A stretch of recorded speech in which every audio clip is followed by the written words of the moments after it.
एक गांव में देवदास नाम के सेठ रहते थे। इनके 2 बेटे थे। बड़े बेटे का नाम था रवि कुमार और छोटे बेटे का नाम गोपाल था। देवदास की पत्नी का नाम क्रांति था। क्रांति को पूजा पाठ और धार्मिक आयोजनों से कोई सरोकार नहीं था। पूजा पाठ ना वो खुद करती थी और ना ही घर में किसी को करने देती। बड़ा बेटा शादी योग्य हो गया तो उसकी शादी पास के ही गांव से धर्मदास की पुत्री से कर दी गई। जिस लड़की से शादी हुई वो भगवान शिव की भक्तिन थी।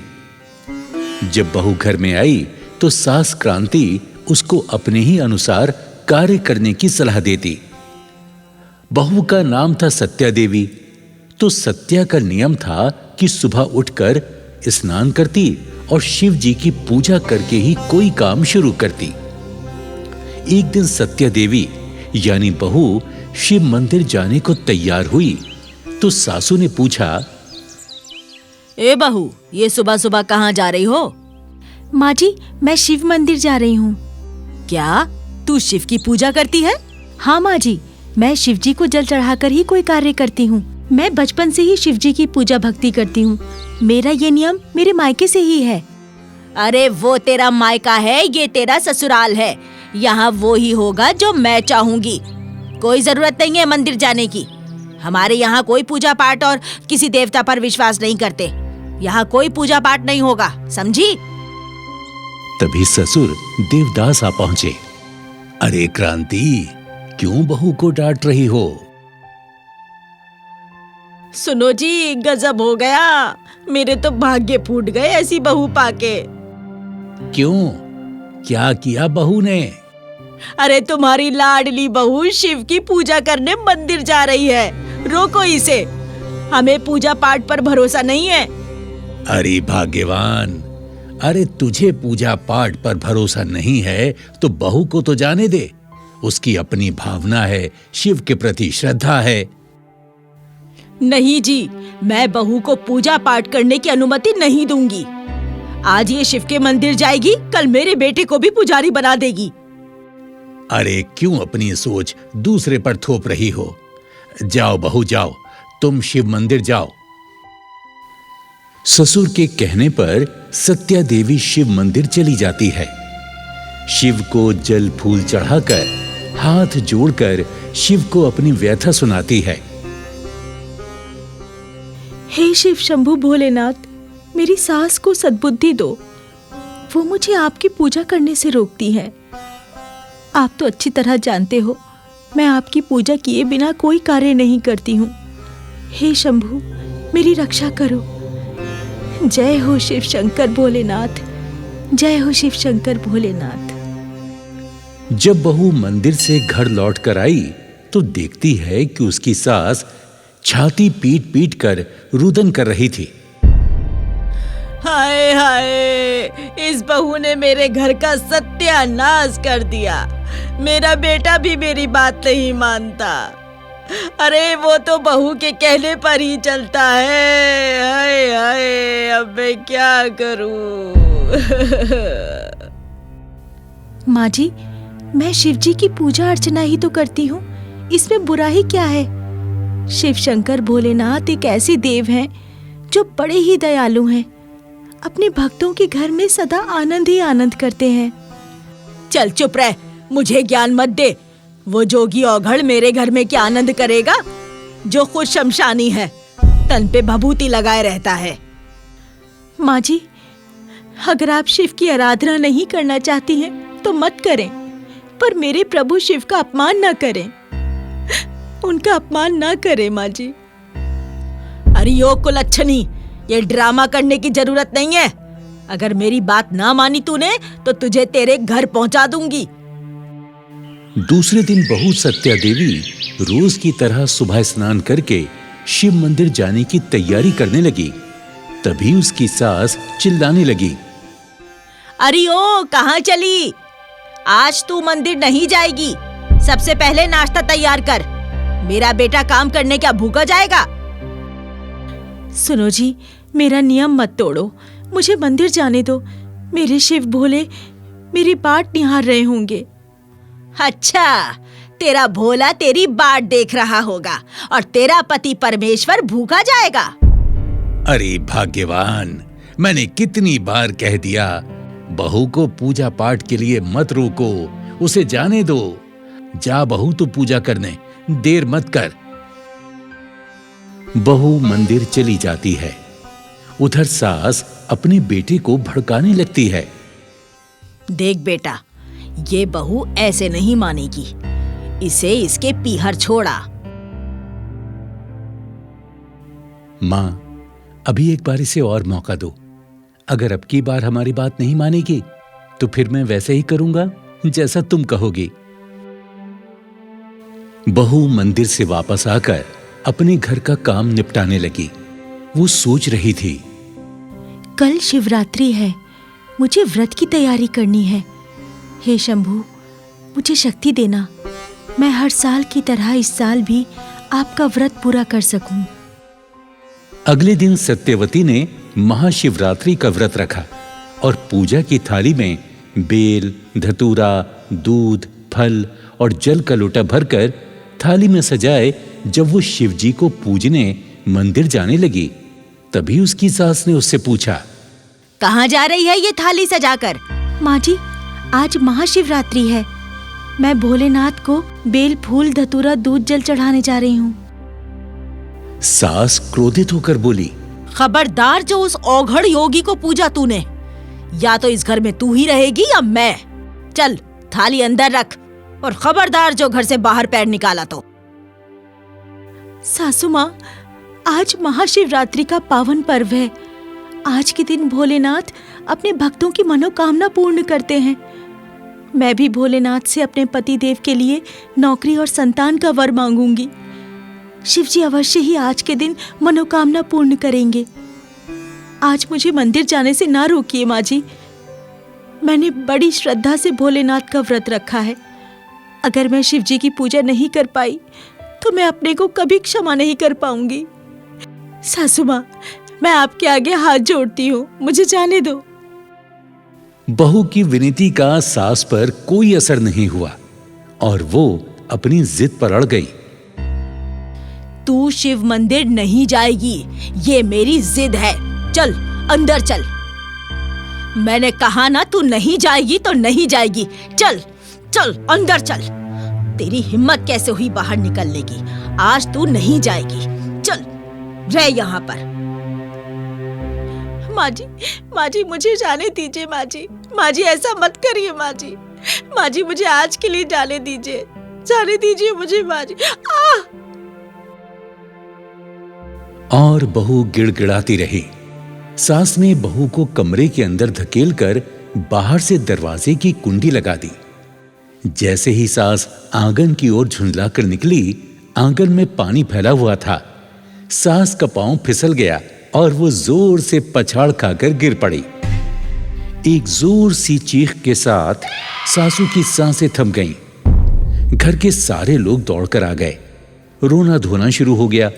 तभी बेटा रवि वहां आया और मौका देख अपनी पत्नी को दोष देने लगा। अरे मां, अरे देख, तेरी बदौलत मेरी मां मर गई। अरे तू हत्यारिन है तू। अब बोल, तू अपने भोलेनाथ से, अगर वो भगवान है तो मेरी मां को जीवित कर दे। ओ मां, मेरी अच्छी मां। अरे बहू को बाहर निकालो, किसने इसे कमरे में बंद किया? जैसे ही बहू बाहर आई तो अपनी सास को देखकर हक्का बक्का रह गई। वो दौड़ी और शिव मंदिर पहुंची और भोलेनाथ से प्रार्थना करने लगी। हे भोलेनाथ शिव शंभू, आपने ये क्या किया? आज के दिन आप सबको खुशहाली देते हो और मेरी पूजा का फल मेरे घर में शोक से भर दिया। हे महाकाल, काल को वश में करने वाले, मेरा ये दोष दूर करो। मेरी सासू को जीवन दान दे दो, वरना दुनिया का आप पर से विश्वास हट जाएगा। हे देवों के देव महादेव, मेरी विनती स्वीकार कर लो। यदि आपने मेरी सास को जीवित नहीं किया तो तेरी चौखट पर सर पटक पटक कर अपने प्राण दे दूंगी। बहू भोलेनाथ के चरणों में अपना सिर पीटने लगी। तभी भोलेनाथ ने अपनी किरणों से उसकी सांस को जीवन दान दे दिया। वहां खड़े सारे लोग चकित हो गए। सासू मां ने आंखें खोली तो तमाम लोग खड़े हुए थे। सासू ने पूछा, आप लोग यहाँ इकट्ठे क्यों हो? क्या हुआ? अरे भाग्यवान, तुम मृत्यु को प्राप्त हो गई थी। अचानक तुम्हें प्राण दान मिले हैं। ये मेरी बहू की पूजा का ही फल है। कहाँ है मेरी बहू सत्या? बहू, बहू, अरे कहाँ है मेरी बहू? तुम्हारा ये हाल देखकर लगता है वो शिव मंदिर गई हुई है। अरे उसी की आराधना का ये फल है। अरे देर क्यों कर रहे हो? चलो चलो मंदिर चलकर भगवान शिव से क्षमा याचना करते हैं। चलो चलो। सभी लोग शिव मंदिर पहुंचे। वहां बहू को शिव के चरणों में बेहोश देखकर सासू मां ने उसे अपनी गोदी में उठा लिया।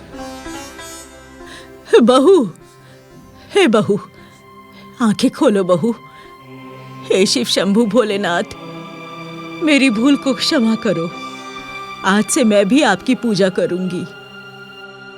शिव की कृपा से बहू ने आंखें खोली तो स्वयं को अपनी सासू मां की गोदी में पाया।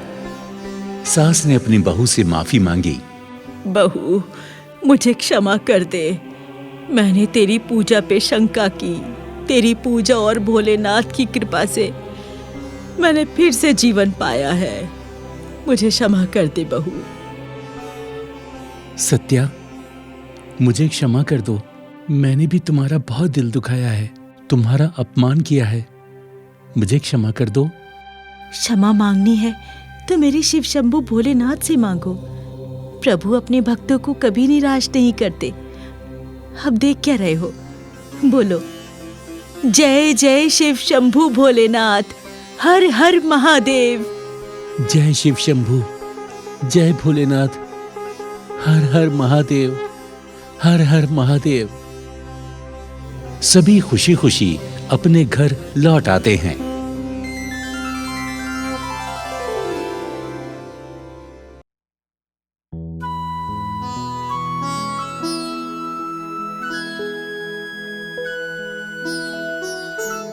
प्रयासपुर गांव में शिवजी का एक प्राचीन मंदिर था।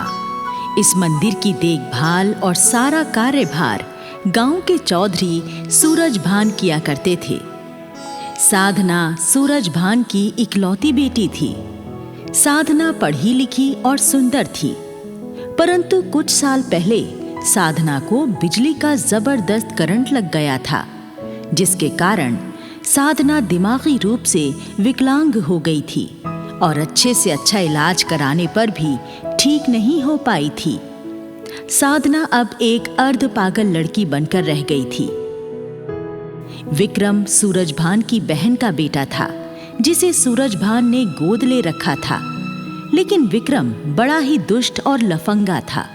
गांव के लोगों को परेशान करता रहता था और महिलाओं को छेड़ता था।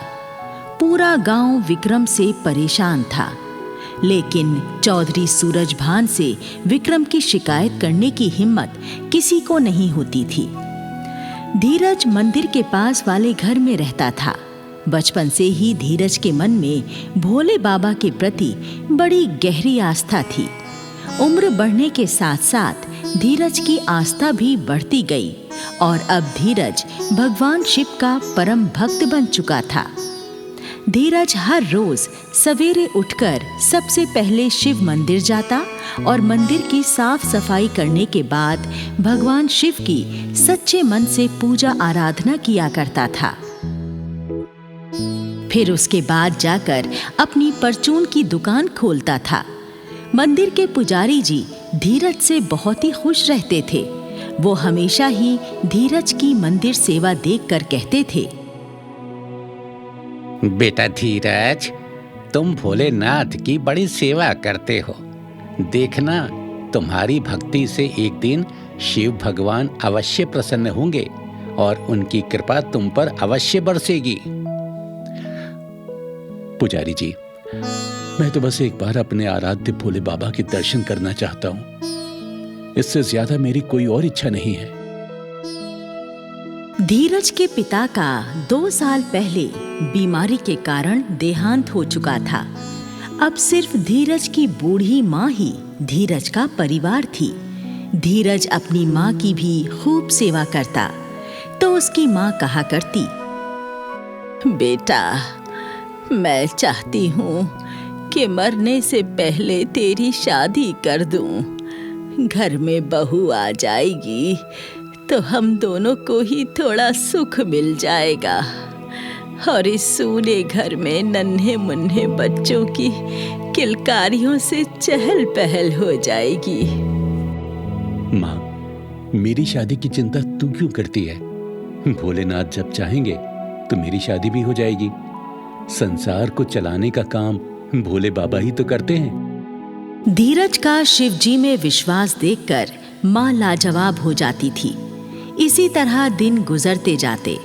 एक दिन चौधरी शिव मंदिर में गांव के लोगों को जमा करता है और पूरे हर्षोल्लास के साथ भोले बाबा को सोने का त्रिशूल और डमरू चढ़ाता है और शिवलिंग को दूध से स्नान कराकर भगवान शिव से प्रार्थना करता है।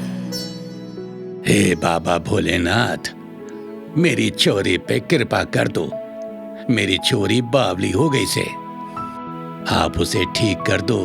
मैं 3 दिनों तक थारे नाम का भंडारा करवाऊंगा और वो भी प्योर देसी घी में बनवा के। चौधरी सूरजभान द्वारा सोने का त्रिशूल और डमरू भगवान को अर्पित करने की खबर आसपास के गांवों में भी फैल जाती है और लोग चौधरी के इस भक्ति कार्य की सराहना करने लगते हैं। फिर एक दिन की बात है, धीरज अपनी परचून की दुकान पर बैठा हुआ था। तभी दुकान पर गांव की एक लड़की पूनम सामान लेने आती है। धीरज भैया, कपड़े धोने वाली एक साबुन की टिकिया दे दो और पैसे खाते में लिख लेना। धीरज पूनम को साबुन देने लगता है। तभी वहां पर विक्रम आ जाता है और पूनम को छेड़ने लगता है। ए छोरी, तड़े बेरा नाके, मैं तेरे से प्यार करूं हूं और तू मणे घास भी ना घेरती हैं? घना नखरा है तेरे भीतर। या तो मेरा प्यार स्वीकार कर ले, ना तो तड़े उठा के ले जाऊं। अरे लफंगे, गांव की बहू बेटियों को तंग करते हुए तुझे शर्म नहीं आती? ए छोरी, चौधरी मेरा मामा सा, फिर मणे शर्म क्यों आवेगी हैं? अरे मेरा सामना करने की इस गांव में किसी की हिम्मत ना है। धीरज चुपचाप बैठा हुआ सारा नजारा देख रहा था। वो उठकर विक्रम के पास आता है और कहता है, विक्रम, तेरी बदतमीजी हद से ज्यादा बढ़ गई है। ताकत और रुतबे का इतना घमंड ठीक नहीं होता। तू अपनी लफंगाई से बाज आ जा, नहीं तो ठीक नहीं होगा। रे गरीब परचूनिए, मेरी गल्ला बकवाद करन की तेरी हिम्मत कैसे हो गई रे? तू मणे जानना के 1 मिनट में खाल तार दूंगा तेरी। धीरज विक्रम को एक मुक्का मारता है और मुक्का लगते ही विक्रम धरती पर गिर पड़ता है। इतने में कुछ और लोग भी वहां इकट्ठा हो जाते हैं। लोग जब पूछने लगते हैं तो धीरज जवाब देता है, ये लफंगा पूनम को छेड़ रहा था। मैंने इसे थोड़ा सा सबक सिखा दिया है। रे तू घड़ा बदमाश बन रहा के, देख लूंगा तेने। हाँ। फिर विक्रम वहां से खिसियाना होकर चला जाता है। जब इस झगड़े का पता धीरज की माँ को लगता है तो माँ चौधरी के पास विक्रम की शिकायत करने जाती है। चौधरी साहब, आपका भांजा विक्रम बहुत ही लफंगा हो गया है। आज उसने गांव की एक लड़की को छेड़ा और मेरे बेटे धीरज से लड़ाई झगड़ा किया। आप उसे समझाते क्यों नहीं हैं? रे बुढ़ी, तड़े बहरा ना है के? चौधरियों की शान हुआ करे दबंगाई करना। मारा विक्रम जो कुछ कर रहा उसे कोई ना रोक सके है। तू जाके अपने छोरे ने समझा दे। वाह विक्रम की गैल ना उलझे, ना तो खता खा जावेगा। बेचारी बूढ़ी गरीब माँ चौधरी की बात का कुछ जवाब नहीं दे पाती और चुपचाप वहां से चली जाती है। इसी तरह कुछ दिन गुजर जाते हैं और फिर एक दिन की बात है, प्रातःकाल होते ही धीरज अपने नियमानुसार मंदिर आकर मंदिर की सफाई करता है और भगवान शिव की पूजा अर्चना करता है। तभी वहां पर पुजारी जी भी आ जाते हैं और धीरज को पूजा करते देख बड़े प्रसन्न होते हैं। शिव शिव शिव शिव शिव, ये लड़का कितनी अंतरात्मा से भगवान की पूजा करता है। एक दिन इसकी भक्ति में शक्ति अवश्य उत्पन्न होगी। हाँ। ये कहकर पुजारी जी वहां से चले जाते हैं और थोड़ी देर बाद पूजा संपन्न करके धीरज मंदिर से चला जाता है और अपनी दुकान खोलकर बैठ जाता है। फिर जब पुजारी जी मंदिर में वापस आते हैं तो क्या देखते हैं कि शिवजी के त्रिशूल पर लटका हुआ सोने का वो डमरू गायब था जो चौधरी ने मंदिर में चढ़ाया था। पुजारी जी डमरू को गायब पाकर हड़बड़ा जाते हैं। अरे भगवान जी का डमरू कहाँ गायब हो गया? लगता है डमरू चोरी हो गया है। मुझे तुरंत ये बात चौधरी साहब को बता देनी चाहिए, नहीं तो गजब हो जाएगा। चौधरी साहब, आपके द्वारा भगवान को चढ़ाया हुआ सोने का डमरू चोरी हो गया, गजब हो गया। अरे किसकी हिम्मत हो गई हमारे मंदिर में चोरी करने की? रे विक्रम, जल्दी से गाड़ी निकाल, हमें मंदिर चलना से। तभी चौधरी की अर्ध पागल बेटी साधना भी वहां आ जाती है और कहती है, पिताजी, मैं भी थारे संग मंदिर चलूंगी। ठीक है बेटी, तू भी चल, आजा गाड़ी में बैठ ले। चौधरी सब लोगों के साथ गाड़ी में बैठकर मंदिर पहुंच जाता है। वहां धीरज और उसकी माँ के अलावा कुछ गांव वाले पहले से ही इकट्ठा थे।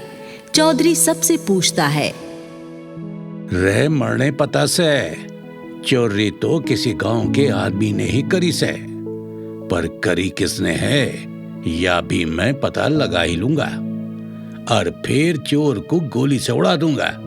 अरे मामा जी, जो भी आदमी सबसे पहले मंदिर आया होगा ना, डमरू भी उसी ने ही चुराया होगा। हाँ, या बात तड़े ठीक कही से। बोल पुजारी, पहले मंदिर कौन आया था? तुम्हें कुछ पता है के? पुजारी के बोलने से पहले धीरज कहता है, चौधरी साहब, मैं हर रोज सबसे पहले मंदिर आता हूं, पर मैं चोर नहीं हूं। मैं भगवान का डमरू चुराने का पाप भला कैसे कर सकता हूं? रे बावली पूंछ, चोर चोरी करके कभी कबूल न करता। डमरू की चोरी पक्कम पक्का तड़े करी से। सच सच बोल दे, न तो गोली मार दूंगा तड़े। मने पूरा विश्वास है मामा जी, चोरी इसी हरामी ने करी से। नहीं, मेरा बेटा तो भोलेनाथ का परम भक्त है। ये भगवान का डमरू नहीं चुरा सकता। नहीं। धीरज अपने ऊपर चोरी का इल्जाम लगते देख भोले बाबा के सामने रोते हुए गिड़गिड़ाने लगता है। हे त्रिकालदर्शी भोलेनाथ, मेरी सहायता करो। मैंने सदा सच्चे मन से आपकी सेवा की है। अपने भक्त को इस चोरी के झूठे इल्जाम से बचा लो प्रभु, नहीं तो मैं आपके चरणों में अपना सर पटक पटक कर अपनी जान दे दूंगा प्रभु। और धीरज भगवान के चरणों में अपना सर पटकने लगता है। तभी साधना कहने लगती है, पिताजी, मुझे पता है भगवान जी का डमरू किससे। डमरू हमारी हवेली में भूसे के ढेर में छुपा हुआ है। विक्रम भैया को मैंने डमरू छुपाते हुए देखा था। साधना की बात से विक्रम सटपटा जाता है। रे विक्रम, यू साधना ठीक कह रही है क्या? विक्रम डर के मारे थर थर कांपने लगता है और सब सच सच बता देता है। मड़े माफ कर दो मामा जी, मड़े माफ कर दो मामा जी। मैंने धीरज से अपनी बेइज्जती का बदला लेने के लिए भगवान का डमरू चुराया था ताकि पूरे गांव में इसकी बदनामी हो जावे। रे नालायक, तेरे जैसे चोर की हमारे गांव में कोई जगह ना से। जा, निकल जा इस गांव से। विक्रम अपना सा मुंह लेकर चला जाता है। रे धीरज, तेरी भक्ति ने तो चमत्कार कर दिया। 1 मिनट में ही चोर को पकड़वा दिया।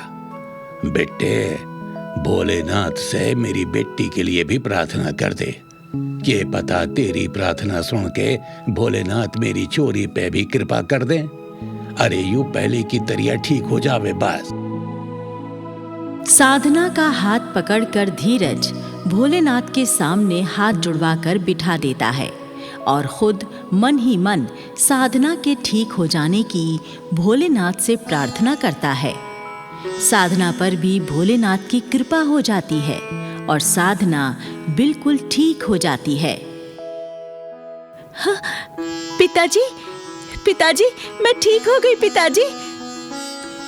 अरे वाह, मेरी बेटी ठीक हो गई। जय हो भोले भंडारी की। हर हर महादेव, हर हर महादेव। आपने मेरे ऊपर घनी कृपा कर दी भगवान। मैं तो आज धन्य हो गया। चौधरी साहब, भगवान अपने हर भक्त की विनती सुनते हैं। बस विनती करने वाले का मन सच्चा होना चाहिए। चौधरी धीरज से बहुत ज्यादा खुश हो जाता है और अपनी बेटी साधना की शादी धीरज से करवा देता है। धीरज को अपना वारिस बना लेता है और धीरज हंसी खुशी जीवन गुजारने लगता है।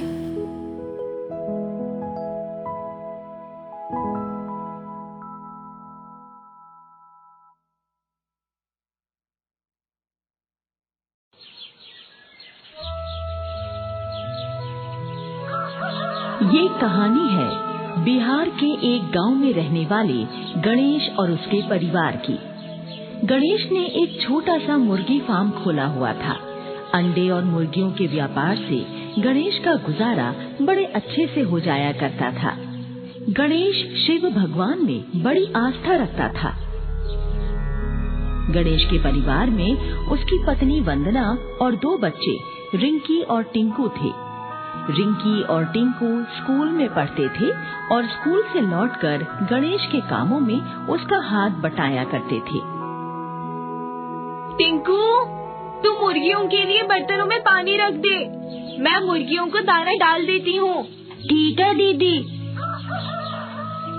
दोनों बच्चे मुर्गियों के लिए दाना पानी की व्यवस्था करने लगते हैं। तभी वहाँ पर गणेश आता है और कहता है,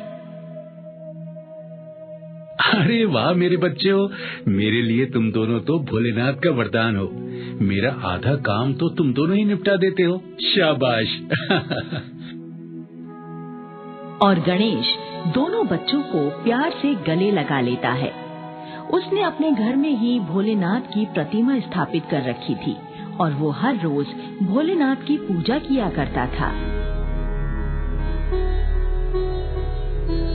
गणेश का एक नियम और भी था। जब भी मुर्गी और अंडे बेचने पर कमाई करता, अपनी कमाई का एक हिस्सा भोलेनाथ के नाम पर किसी भिखारी को दान कर देता था। ऐसे ही एक दिन गणेश जब एक भिखारी को दान के पैसे दे रहा था तो भिखारी ने कहा, तुम बड़े भले इंसान हो, दान पुण्य करते रहते हो, भगवान तुम्हारा भला करे। अरे भैया, मैं किसी को कुछ देने का सामर्थ्य नहीं रखता। ये तो उस भोलेनाथ की मुझ पर कृपा है, वो मेरे हाथों से दान पुण्य करवाते हैं, और क्या। इसी प्रकार गणेश का जीवन गुजर रहा। एक दिन की बात है, गणेश का पूरा परिवार दोपहर का खाना खा रहा था। तभी वंदना गणेश से कहती है, सुनो जी, कुछ दिनों बाद शिव जी की कांवड़ लाने का समय आ जाएगा और आप तो हर साल की तरह इस साल भी कांवड़ लेने जाओगे ना? हाँ वंदना, कांवड़ लाने तो मैं जरूर जाऊंगा। मैं भला अपने प्रभु की भक्ति कैसे छोड़ सकता हूँ। यही सोचकर तो मैंने भी इस बार आपके साथ जाकर कांवड़ लाने की बात सोची है। इस बार मैं भी आपके साथ कांवड़ लाने जाऊंगी। हाँ। अरे ये तो बहुत ही अच्छी बात है। हम दोनों पति पत्नी साथ मिलकर कांवड़ लाने जाएंगे।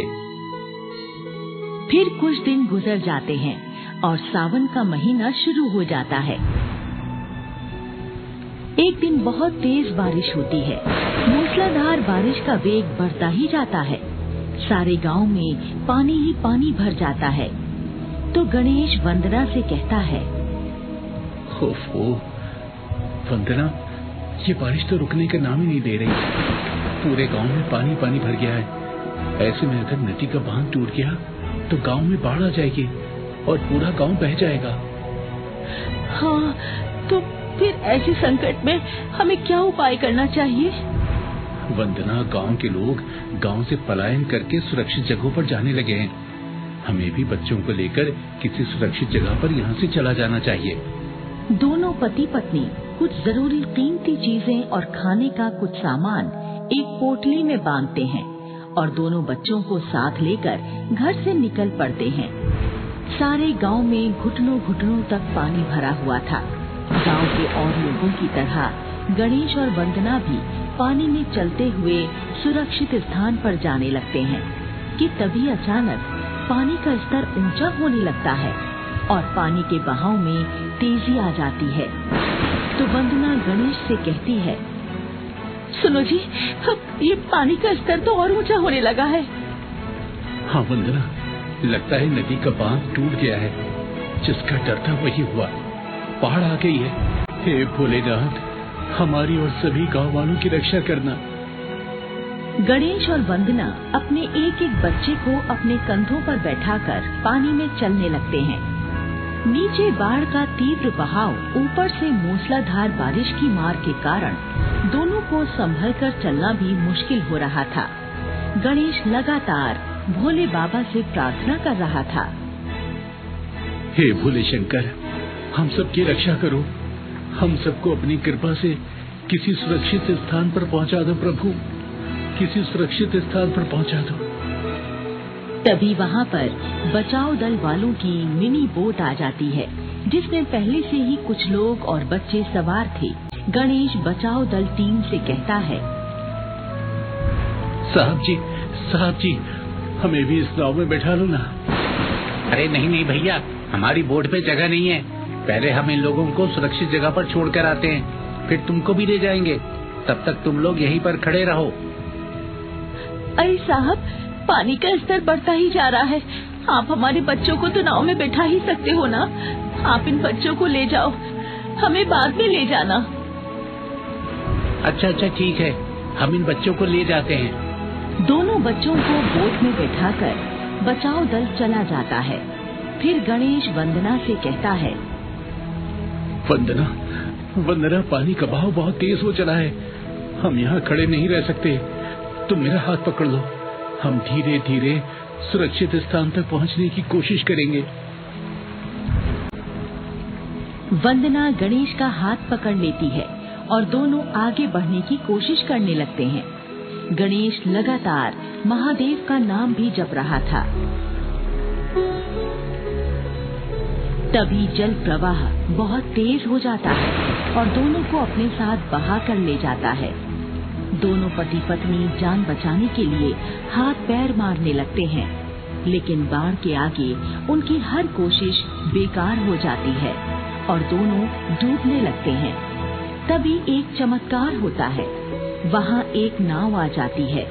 उस नाव में स्वयं शंकर जी सवार होते हैं। शंकर जी गणेश और वंदना को पानी से बाहर खींचकर नाव में बैठा लेते हैं। दोनों पति पत्नी भोले शंकर को अपने सामने देखकर उनके आगे नतमस्तक हो जाते हैं। फिर गणेश कहता है, हे भोलेनाथ, आपने मेरी विनती सुन ली और हमें स्वयं आकर बाढ़ में डूबने से बचा लिया। आपका कोटि कोटि धन्यवाद, कोटि कोटि धन्यवाद प्रभु। हमें तो भगवान ने आकर बचा लिया, पर हमारे दोनों बच्चे पता नहीं कहाँ होंगे और किस हाल में होंगे। तुम्हारे बच्चे? बिल्कुल सुरक्षित है और ठीक है, वो दोनों अति शीघ्र तुमसे मिल जाएंगे। चलो, मैं तुम्हें तुम्हारे सुरक्षित स्थान तक पहुंचा देता हूँ। फिर शंकर जी नाव को लेकर एक सुरक्षित स्थान पर आ जाते हैं और गणेश और वंदना को नाव से उतार देते हैं। फिर गणेश से कहते हैं, गणेश, तुम मेरी सच्ची भक्ति और सेवा करते हो, मेरे नाम पर दान करते हो, मेरे नाम की कामना लाते हो। तुम्हारी भक्ति ने ही आज तुम दोनों के प्राण बचाए हैं। तुम सदैव मेरे नाम को स्मरण करते रहना। आगे जीवन में फिर कभी तुम्हें कोई कष्ट नहीं पहुंचेगा। आशीर्वाद देकर भोले बाबा अंतर ध्यान हो जाते हैं और गणेश और वंदना भी वहाँ से चल पड़ते हैं। वंदना कहती है, पता नहीं हमारे दोनों बच्चे इस समय कहाँ होंगे। अरे वंदना, भगवान शिव ने बोला तो था हमारे बच्चे अति शीघ्र हमें मिल जाएंगे। चलो हम दोनों मिलकर उन्हें खोजते हैं। दोनों पति पत्नी आगे बढ़ जाते हैं। दूसरी तरफ रिंकी और टिंकू एक पेड़ के नीचे बैठे हुए हैं और टिंकू रो रहा है। दीदी, मुझे माँ के पास जाना है।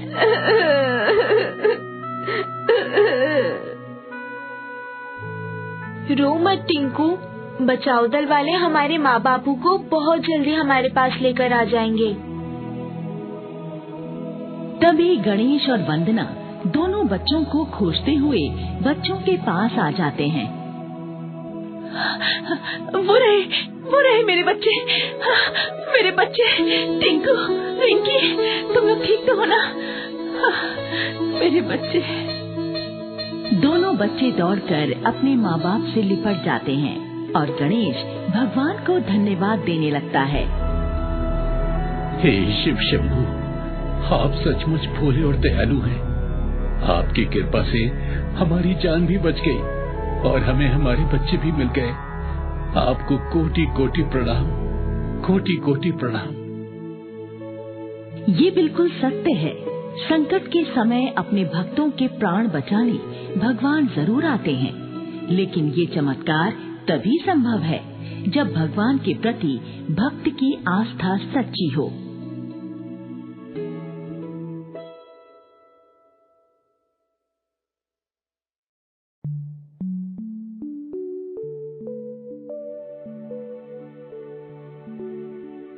सूरज घर से निकलकर साहूकार दमन सिंह के पास जा रहा था और मन ही मन सोच रहा था, आज तो मैं साहूकार के पास बैठकर पूरा हिसाब करूंगा। इतने दिन हो गए, मैंने तो उससे सिर्फ 1000 रुपए ही कर्ज लिया था। अब तक तो कितने पैसे चुका बैठा हूँ। उल्टे मेरा ही कुछ उसकी तरफ निकलता होगा। उसने हिसाब नहीं लगाया होगा और हर महीने लठैत को मेरे पास सूद लेने भेज देता है। सूरज अपने मन में सारी योजना बनाते हुए साहूकार के पास पहुंच गया। जब सूरज ने अपना हिसाब बताने को कहा तो दमन सिंह बोला, देखो भाई सूरज, इस बात की तो हम तारीफ करते हैं कि तुम हर महीने सूद दे देते हो, पर जहाँ तक रही हिसाब की बात, तो अभी तुम्हारी तरफ 700 से भी ज्यादा रुपए बकाया है। तुमने जो दिए वो सूद में, और सूद वसूली के लिए लोगों को तुम्हारे यहाँ भेजने के खर्चे में बराबर हो गए। वैसे भी अब काफी समय हो गया है, सो अब मैं ज्यादा इंतजार नहीं कर सकता। मुझे अब तुम्हारे खेत पर कब्जा करना ही होगा। खेत की कीमत से अपना पैसा निकालकर जो 150 तुम्हारे निकलेंगे वो तुम्हारे घर भिजवा दूंगा। अब देखो भाई, हिसाब में तो मैं हमेशा ईमानदारी रखता हूँ। सूरज ने जब ये सुना तो उसके होश उड़ गए। ये तो सरासर बेईमानी थी। सूरज ने दमन सिंह को बहुत समझाया, पर दमन सिंह कुछ सुनने को तैयार ही न था। उसने सूरज को दुत्कार कर भगा दिया। सूरज रोता हुआ वापस अपने घर की ओर चल पड़ा, पर उसका घर जाने का बिल्कुल भी मन नहीं था। वो सोच रहा था कि पुरखों की निशानी अपना खेत उसके हाथ से छिन जाएगा और फिर उसके पास भी आमदनी का कोई जरिया नहीं रहेगा। अब वो क्या करेगा? ये सोचते हुए वो एक पेड़ के नीचे पत्थर पर बैठ गया। हे भोलेनाथ, आप ही मदद करो। पूरे काशीपुर में दमन सिंह ने आतंक मचा रखा है। एक एक करके सबकी जमीनें हड़प गया है। अब मेरा भी नंबर लग गया है। मैं क्या करूं भगवान, क्या करूं? कैसे अपने पुरखों की जमीन बचाऊं? मेरी सहायता करो भगवान, मेरी सहायता करो। सूरज की आंखों से आंसू बह रहे थे। तभी वहां एक सन्यासी आए और सूरज के कंधे पर हाथ रखकर पूछा, क्या बात है बेटा, क्यों दुखी हो? बाबा, मैंने काफी समय पहले साहूकार दमन सिंह से 1000 रुपए कर्ज लिया था। हर महीने किस्त में बहुत सारा पैसा दे चुका हूँ, पर वो अब भी मेरी तरफ हिसाब निकाल कर बैठा है और मेरा खेत हड़पना चाहता है। बेटा, ये कर्ज तो चीज ही बुरी है, इससे तो हमेशा दूर ही रहना चाहिए। पर चलो, जो हो गया सो हो गया। तुम्हारा दुख दूर हो सकता है। उत्तर दिशा में भगवान शिव का एक विशाल मंदिर है, वहां पैदल जाओ। रात भर मंदिर में खड़े होकर सच्चे मन से प्रार्थना करो। भोले शंकर की कृपा से तुम्हारा कष्ट दूर हो जाएगा। अच्छा बाबा, ऐसा है तो मैं जरूर प्रार्थना करूंगा, पर सिर्फ अपने लिए नहीं, पूरे काशीपुर के लिए करूंगा। मेरे अकेले के कष्ट दूर होने से क्या होगा अगर दमन सिंह ने बाकी काशीपुर को नरक बनाए रखा तो? तुम्हारे विचार अच्छे हैं पुत्र, तुम्हें अवश्य सफलता मिलेगी। सूरज ने सन्यासी के चरण छूकर आशीर्वाद लिया और मंदिर की ओर चल दिया। पैदल चलते चलते वो शाम तक भोलेनाथ के मंदिर पहुंच ही गया। भोलेनाथ का मंदिर देखकर उसकी आंखों में चमक आ गई। सचमुच विशाल और भव्य मंदिर था। सूरज ने पुजारी के चरण छुए और मंदिर में एक तरफ खड़े होकर प्रार्थना करने लगा। जय भोलेनाथ, जय भोलेनाथ, जय भोलेनाथ, जय भोलेनाथ, जय भोलेनाथ। पूरी रात सूरज मंदिर में खड़ा रहकर प्रार्थना करता रहा। भोर काल में सूर्योदय से पहले भोलेनाथ ने सूरज को दर्शन दिए। सूरज, आंखें खोलो सूरज। बाबा भोलेनाथ, आप। जय भोलेनाथ, जय भोलेनाथ। सूरज भोलेनाथ के चरणों में गिर पड़ा। बोलो पुत्र, क्या चाहते हो? महादेव, दमन सिंह ने हमारे पूरे काशीपुर को अपने चंगुल में जकड़ रखा है।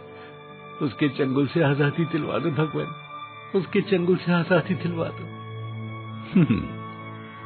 तुमने कल सुबह के बाद से कुछ खाया नहीं है, पहले कुछ खा लो। क्या खाना पसंद करोगे? भगवान, मैं तो रूखी सूखी खाने वाला हूँ, मेरी कोई पसंद नहीं है। फिर भी तुम युवक हो, कोई तो विशेष इच्छा होगी। अब भगवान, आप कहते हैं तो कई दिनों से मेरी खीर पूरी खाने की इच्छा हो रही है। ठीक है, तुम खीर पूरी खाकर पहले तृप्त हो जाओ। सूरज के सामने खीर पूरी का थाल आ गया और भोलेनाथ अंतर्ध्यान हो गए। सूरज ने खीर पूरी खा ली तो उसे ध्यान आया कि वो तो काशीपुर को दमन सिंह से मुक्त करवाने के लिए आया था। हाँ, अरे मैं कहाँ खीर पूरी खाने में लग गया, वो बात तो वहीं रह गई। इस खीर पूरी ने मुझे मेरे लक्ष्य से भटका दिया। मैं आज से खीर पूरी नहीं खाऊंगा, हाँ, और दोबारा तपस्या करूंगा। अगली रात सूरज फिर से तपस्या करने के लिए मंदिर में खड़ा हो गया। जय भोलेनाथ, जय भोलेनाथ, जय भोलेनाथ, जय भोलेनाथ, जय भोलेनाथ। अगली भोर को फिर भोलेनाथ ने दर्शन दिए। बोलो सूरज, अब क्या चाहते हो? भगवान, मेरी समस्या तो वही है, दमन सिंह से मुक्ति।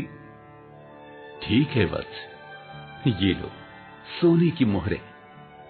इन्हें ले जाकर दमन सिंह का हिसाब चुका दो और अपना खेत छुड़ा लो और सुख का जीवन जियो। सूरज के आगे ढेर सारी स्वर्ण मुद्राएं आ गईं और भोलेनाथ अंतर्ध्यान हो गए। ये क्या भोलेनाथ, इससे मैं तो मुक्त हो जाऊंगा, पर काशीपुर का क्या होगा? पूरा गांव दुख में डूबा हो तो मेरे अकेले के सुख के कोई मायने नहीं। ये कहकर सूरज ने स्वर्ण मुद्राएं वापस भोलेनाथ के चरणों में रख दी। रात होने पर सूरज फिर से भोलेनाथ की प्रार्थना करने लगा। जय भोलेनाथ, जय भोलेनाथ, जय भोलेनाथ। सूरज प्रार्थना करता रहा। रात बीतती रही और फिर भोर हो गई। फिर से भोलेनाथ प्रकट हुए और बोले, क्यों सूरज, अब क्या चिंता है? मैंने तुम्हें इतनी मुद्राएं दी हैं, तुम्हारा सारा कष्ट दूर हो सकता है। बाबा भोलेनाथ, मेरा लक्ष्य सिर्फ मेरे अकेले का सुख नहीं है, मैं तो पूरे काशीपुर का सुख चाहता हूँ। मैं अकेला सुखी हो जाऊं और काशीपुर वालों का जीवन नरक बना रहे तो मैं कैसे खुश हो पाऊंगा भगवान?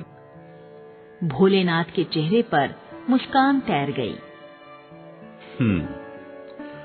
सूरज, मैंने तो तुम्हें लक्ष्य से भटकाने की कोशिश की, पर तुम नहीं भटके। जो इंसान अपने लक्ष्य से किसी तरह नहीं भटकता, उसे ही लक्ष्य प्राप्त होता है। तो प्रभु, पूरे काशीपुर को दमन सिंह से मुक्ति दिलवाइए ना। ठीक है वत्स, ये स्वर्ण मुद्राएं तुम रखो, इन्हें गांव की भलाई में लगाना। तुम दमन सिंह के पास जाओ और उससे कहो कि मैं पूरे गांव का कर्ज चुकाने आया हूं। सबका हिसाब दिखाओ, और अगर तुमने बिना हिसाब के लोगों को परेशान किया तो मैं सिपाहियों को बुला लूंगा। जी प्रभु, मैं ऐसे ही करूंगा।